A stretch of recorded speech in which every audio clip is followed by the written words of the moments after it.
Hello, everyone, and welcome to TBR's webcast, the new subject, how businesses and consumers purchase, use, and integrate tablet devices.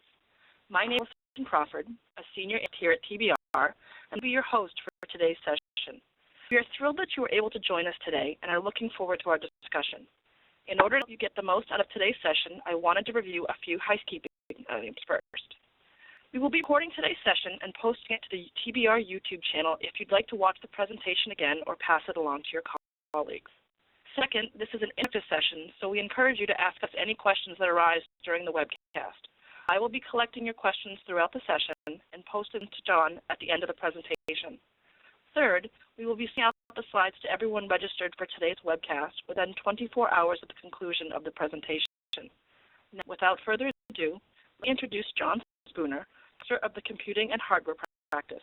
John will run through the high-level findings of our study during the next 35 minutes. Now, let's get started. John? And thank you for joining. Thank you, Allison. Despite the millions of dollars spent on tablet R&D and marketing over the last 18 years, nearly all of the devices released to date have seen disappointing sales. Therefore, those millions spent will never realize a return on investment. And why? Because the early tablets were simply not built well enough to succeed. In the tablet space, tablet makers need to understand what consumers and what businesses want before investing in their new products. This presentation will help arm you with insights you'll need to build your tablets to succeed. We'll discuss three things: why bought tablets, how people are using their tablets, and what will motivate them to buy again. I'm John Spooner. I'm the Director of TBR's Computing and Storage Business Practice. I've been in trends in mobile technology for over 15 years. Today I'm going to discuss how TBR surveys of over 2,400 individual consumers and businesses to build to succeed. I'll speak 20 or 25 minutes and leave plenty of time for questions. And in addition, further information on our studies is available from TBR for those who are interested. Started. Reasons why people buy tablets are really because of their versatility and the ability to access the things that people can't keep in their heads anymore, which is reams and reams of digitized information. It's sort of like a digital brain. The ability to quickly access and incorporate almost any type of information while almost anywhere. Consumers can get their movie times or make their dinner reservations, where business people can maintain touch with colleagues and also access customer contact information, the information they need to do their jobs. This information is so easily accessible, and people define their own parameters for that type of information they seek. The use of a tablet device is what gives people the ability to know it all. Winning tablet, therefore, always delivers the right information. It's like a swimming knife for your informational needs. For the future buyer, a tablet to provide the right mechanism to deliver quick access to information while never running out of juice, network access, or breaking down. The good news is that people are willing to pay for these capabilities and they see great value in them. The best is that the first time a failure occurs, you're likely to lose that person. We've established that consumers and businesses alike see value in tablets. That combination of portability, incident, simplicity of access, and utility, ability to run multiple applications. Value the flexibility granted by the devices, but how do people actually use them? Well, consumers are accessing content. It's a very wide range of from their own personal Facebook pages and their email to their entertainment, such as electronic books. They also have tablets' ability to quickly access the information that they need to get to the local hotspots, say a restaurant, or make a hotel reservation while they're on vacation, or plan one. Businesses want the type of access, but to different types of information. They're after their critical data or the information they need to stay connected to their colleagues, their business colleagues, or their customers. At the time, they're accessing a very broad range of applications that they need to do their jobs. And now from calendaring and scheduling to presentations, not unlike this, to their clients. The bottom is tablets are used because of their quick and easy access to information. Of how people use devices, use tablet devices, they expect a lot out of them. The point is, we want them to just work, and they better work all the time. This is reliability a key component. Businesses both ranked reliability as among their top 2 must-haves for tablet purchases, both present and future. Life also ranked among the top 2 for present and future, as people expect the devices to not only not break, but to last all day.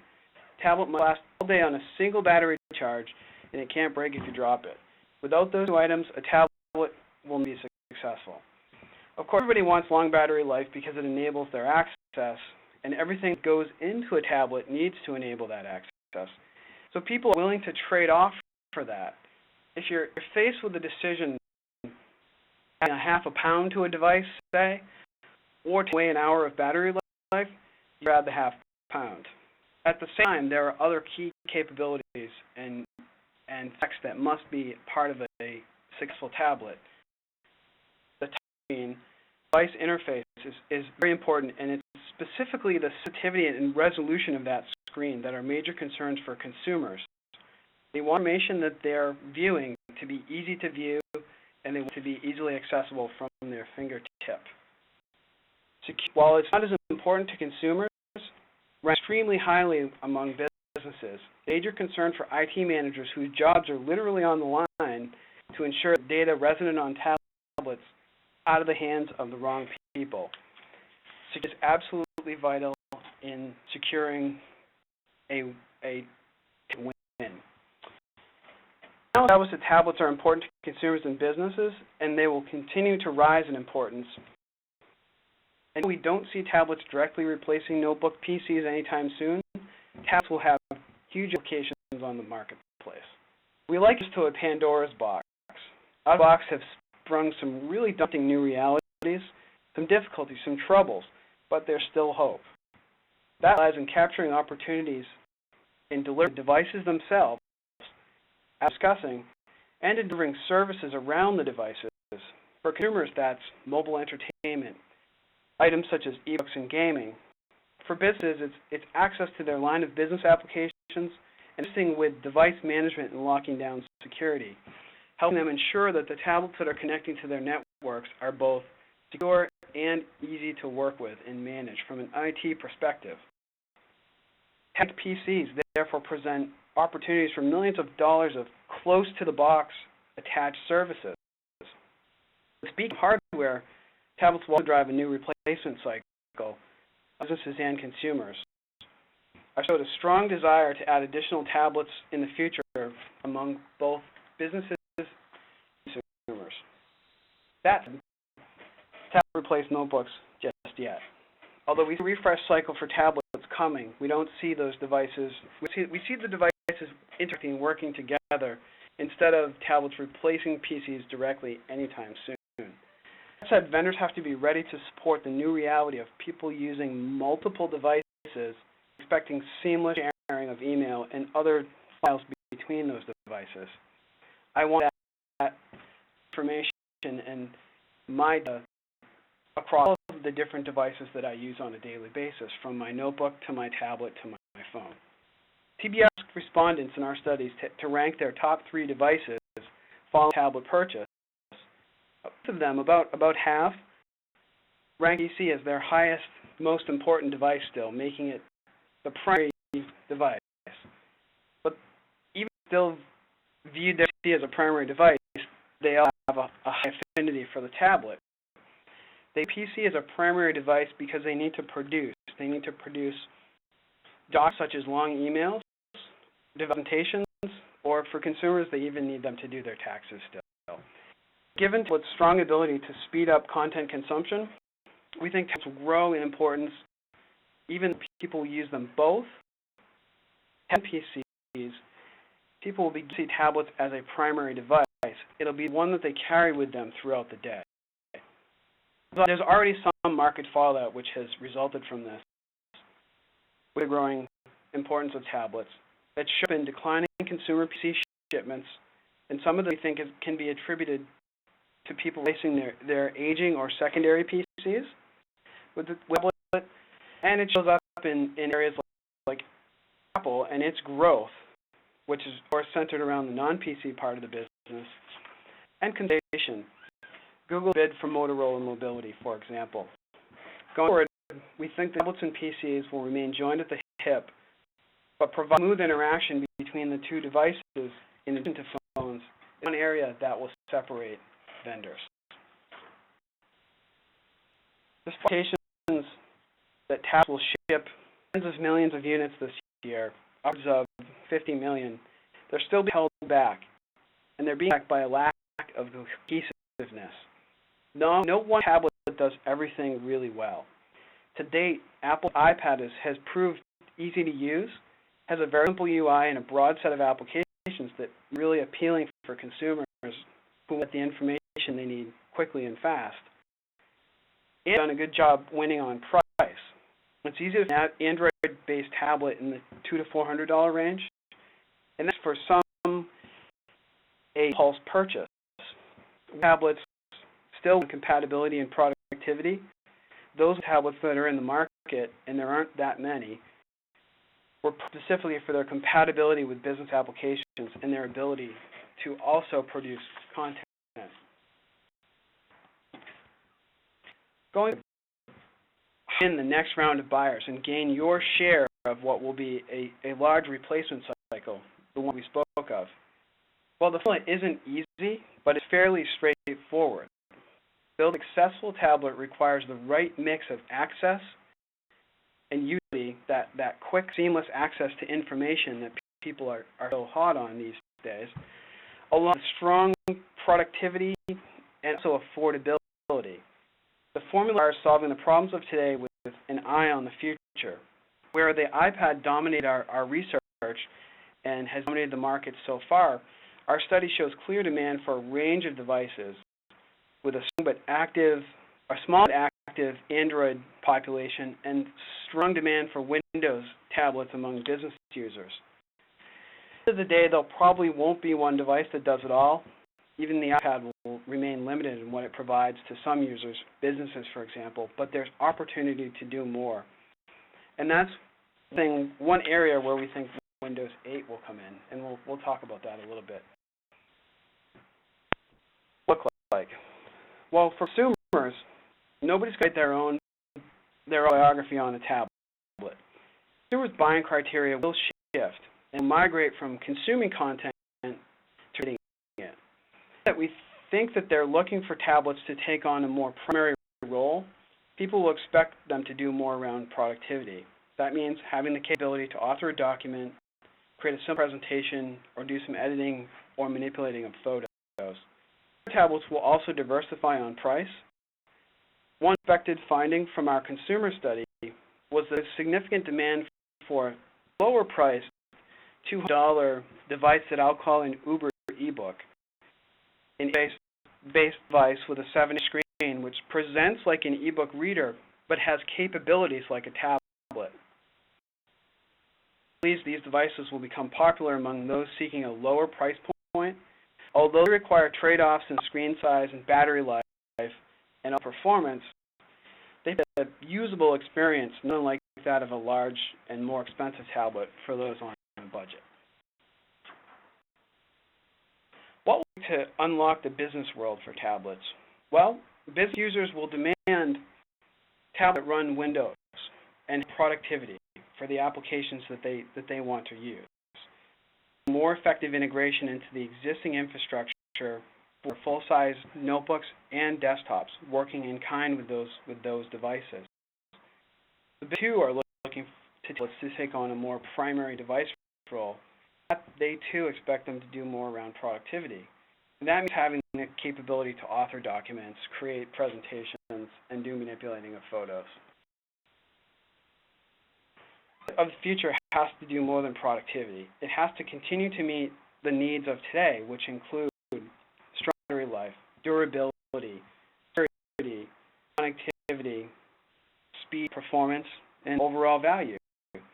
where tablet owners focus on the core functionality of the device, and they send instant and continued data access, for example. Users expect these capabilities to be supported by stronger security, longer battery life, more reliable connectivity. I have Windows again. It's very strong for Windows 8, which we in our tablet study. We're extrapolating from the results because at the time we did our surveys, Windows 8 had not yet been sort of discussed by Microsoft. More of the features are out now than at the time we did our surveys, which was at the end of summer and the early fall. But that businesses want tablets for the perceived compatibility leads us to believe that Windows 8 will be a very strong factor in the marketplace, and that a lot of businesses, they'll be waiting to see how those devices shape up and what they can provide, and they'll be looking for all the capabilities we've discussed today in addition to productivity.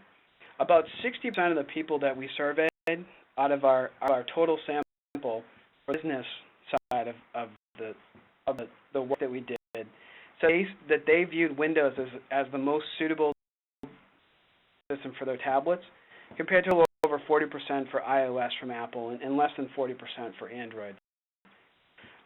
The conclusion is that vendors really need to strongly consider providing Windows 8 tablets, both businesses and consumers, as some consumers will purchase tablets specifically to bring them in and to use them at the office.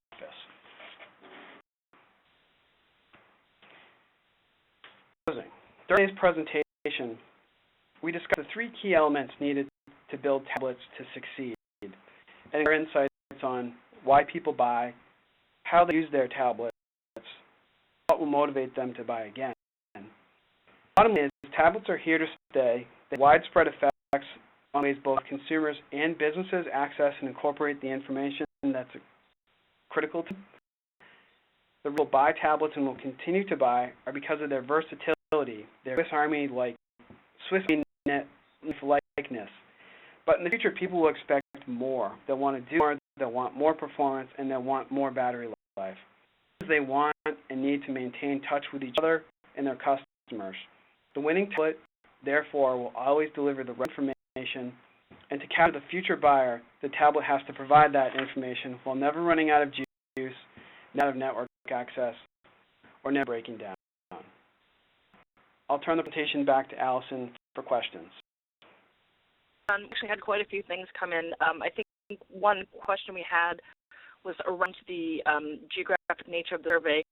There was a question if this was U.S. or internationally based data.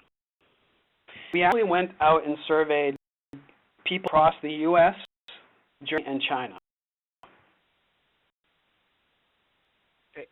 First question we have that with some depth is on your end is from Rupinder Singh. He says he understands productivity, but how about solutions like virtualization and other host of solutions which can be made manageability easier and workforce use even an Android or Apple device to be productive? Good question. We did look at that. I think that in general that businesses are aware of virtualization and the capability that they have to use that. I think that we saw a large amount of it current in use. I do believe that going forward that businesses will adopt virtualization on a kind of a broader nature. And I do think that IT, in relation to the just flood of devices that are coming onto the network at this point in time, may add it as a way to help control access and secure data, where it won't necessarily matter what end device it is that's coming into the network. It will be treated the same in terms of how the information is served up, and will likely stay back on the network itself and not find itself on the device. One of the findings from our business studies is that a large percentage of do allow, it was over 50%, be stored on the tablet device itself, and what they're doing to secure it is typically just password protection. There's very little in the way of things like encryption that are being used at this point in time. Excellent. Actual follow-up question from Rupinder. He said, do we have examples of solutions businesses will want by different verticals such as healthcare, government, retail, finance, etc.? Indeed, do. We looked at that, and what we see is that healthcare, and we can always follow up after this, but to give an example, in care, for example, the desire to have a tablet that is both durable and has a very high resolution screen, for example, and the reason for that would be for doing something like viewing an X-ray in a mobile setting. So if you went into the emergency room with a broken arm, say, the emergency room doctor wouldn't have to go running around looking for a light to put your X-ray up against. Would simply download the X-ray to the device, take a look at it, and tell you, yes, actually, indeed, it is broken. Another question that came in from Jeff Bula. What effect do you see on the consumerization of the business tablets, i.e. people bringing on their own tablets to the enterprise? Businesses want by different verticals, again, healthcare, government, etc. I think that if I were to look at the continuum of devices, the two somewhere in the middle, it realigns more to a PC usage model than, say, a phone. But I think that people will bring their own tablets in, and I think that this is an upgrade for Windows tablets in the consumer space. You'll have to make a decision. How much money are you actually going to spend? You're definitely not going to want to have a Windows tablet and an Android tablet unless you're in the industry like me and you feel the need to buy both. What you do is probably purchase the device that you think works the best for everything. And the thing about tablets is that they do a very good job of working across both business-type tasks and across personal-type tasks. So you have your work email and your work applications, and on the other side you can have Angry Birds and Facebook, and you can do both at the same time. For the verticals, there's a strong desire to have, as you expect, security in healthcare and government. You know, for education, there's a lot less desire to have those things, and those people tend to be more focused on things like email and giving presentations. Great. Our question comes from Klein. To what extent will current business iPad users be locked into Apple solutions in the future? Question. I don't think that they'll be very locked in at all. And the reason I think that is because based on research that we've done, we see the tablet purchases as significant but not huge. And what it means is that businesses are buying hundreds and maybe thousands of iPads. They're testing them out, they like them, they've certainly proved that the usefulness of the tablet in all the things we discussed today, the accessibility to information, and immediacy of it, and staying in touch, and all those things. And they're great, but I think that they're looking for more ability, and they're looking for a little bit less of a learning curve in terms of synchronization and making sure that the tablet works well with the funds that they're using on a day-to-day basis. The only platform that does that very well is at this point in time is Windows, and I think that's driving demand for Windows. I think that's one reason why businesses are kind of waiting to see from Microsoft just as Windows 8 and what type of capabilities does it have inside it to enable a tablet. The things that and I know the answer to this question, but I think it's something that will affect the tablet market business, is how Microsoft works to integrate Office with Touch. I think that'll be a key differentiator, a key turning point for the tablet market and business. Our next question comes from Heather Neville. Was the lack of encryption called out as an obstacle slow option? I don't think it is, and the reason why is I'm not sure that there's a strong enough awareness about the danger of data being resident on a number of different devices that are not PCs is well understood. I think it's an opportunity for a lot of the vendors in the space to go out and educate around. And when you're talking to your customers, say, hey, we want to help you get a handle on this and understand what types of changes you'll face with the proliferation of tablets. And what that really comes down to is the fact that my work email is now resident on my laptop, my phone, and my tablet. And where my laptop is highly encrypted and has antivirus software, I leave my phone on my desk all day. And personally, but plenty of people don't put passwords on their phones or do anything to protect that. So swapping a phone or a tablet would be a very easy way to get at, at least personal information, if not, other people's. So the difficulty actually in lack of education as opposed to lack of implementation on encryption. I think it's a great opportunity for the vendor to get in and help the customer move forward and adapt to this new usage model. A follow-up question from Greg Klein. Speculate on what the tablet market will look like in 2015. Will ARM still dominate, or will Intel processors advance in market share? I think that there'll be a bit of both. I think that ARM is very strong and resonant in tablets, and I think ARM has an advantage, a key advantage, in the area of battery life. Now, by 15, I do think that Intel will catch up and will be able to provide the type of battery life that people are looking for, which is at least hours on the business side, if not longer. But I think that with support from Microsoft, in addition to the work that Google is doing, and also Apple, the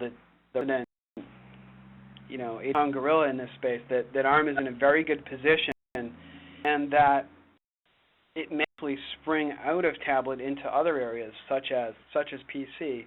You may see low-end laptops, for example, adopt ARM architecture and something like Windows 8 for tablet in order to put a lower bill of materials cost for some of the vendors that are working very hard to compete in the space.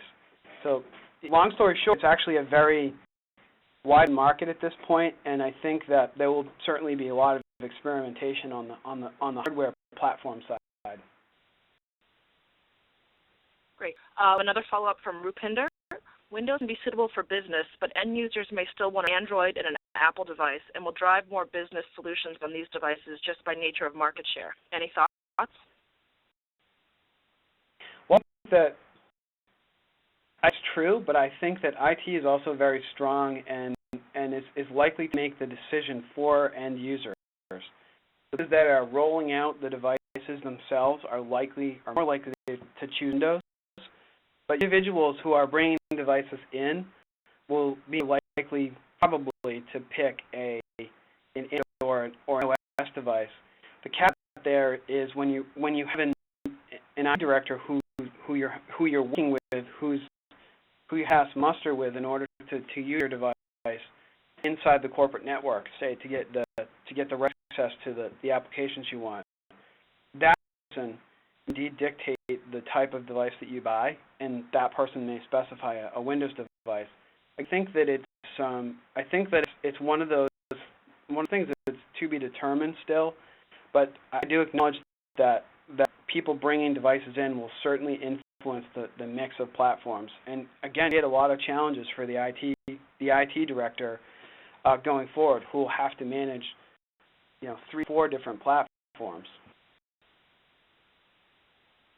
Great. Question comes in from Tim Griffin. What is critical for businesses to consider when building tablet-based applications? So, to take a tablet, or if I would build a tablet application internally for my own staff, say, that's a question. I think that it goes back to the same tenets that we talked about earlier in the presentation, and that means making sure that your device doesn't hog the CPU or make this too bright or leave it on too long, making sure that it has all those things taken into consideration so that it doesn't hug your battery life or kill performance or anything like that.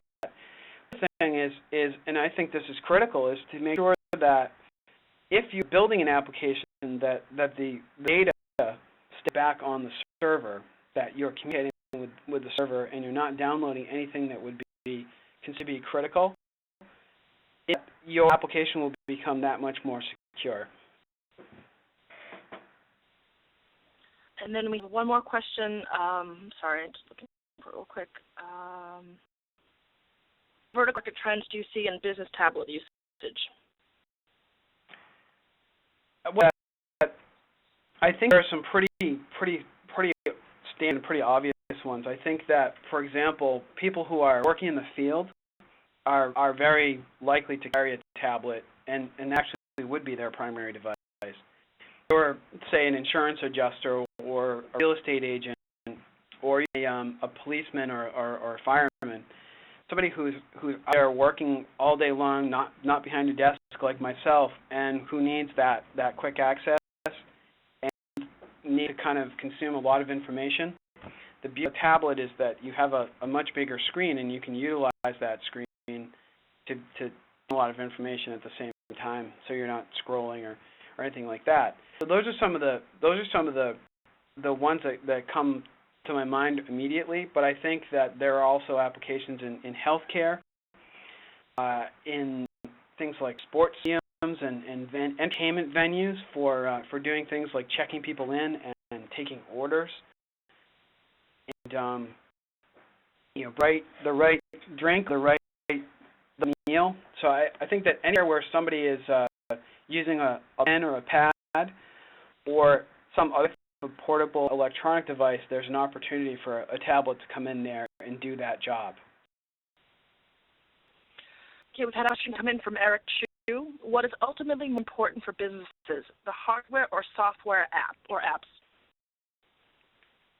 A mix of both, because in the hardware, the hardware has to be such that it doesn't meets the tenets again that we talked about.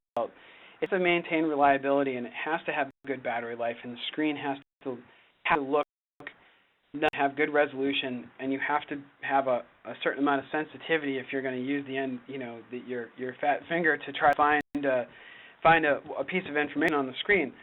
All that said, if you can't get that information easily, or it's difficult to navigate, or any of that kind of stuff, it's very frustrating.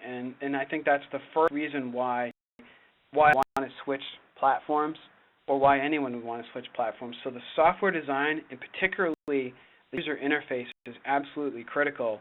And I think that's to give credit where credit is due. I think that's where Apple has done a very good job. It's very easy to use OS, and people get kind of used to it.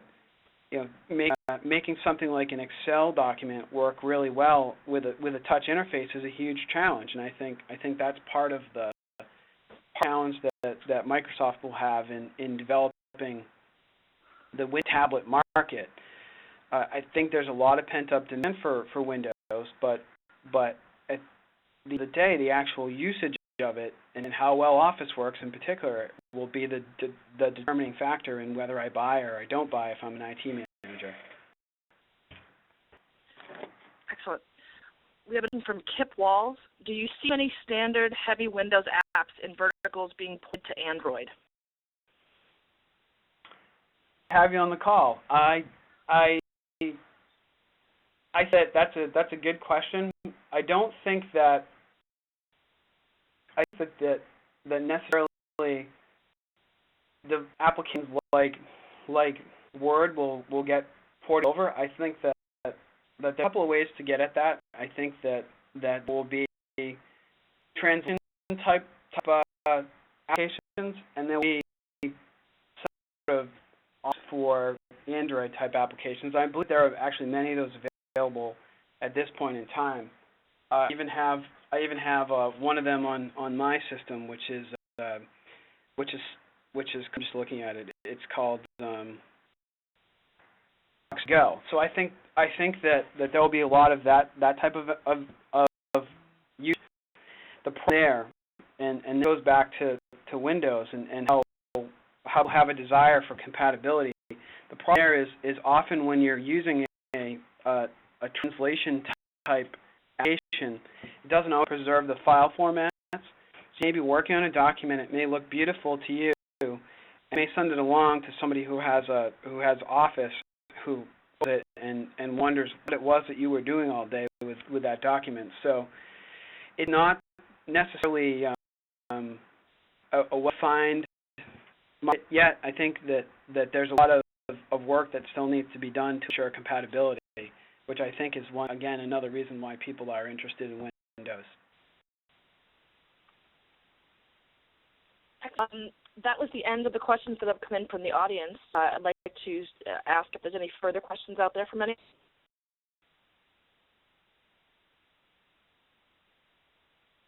As I said, thank you very much for the presentation. We will be sending out the deck in the next 24 hours to everyone that attended.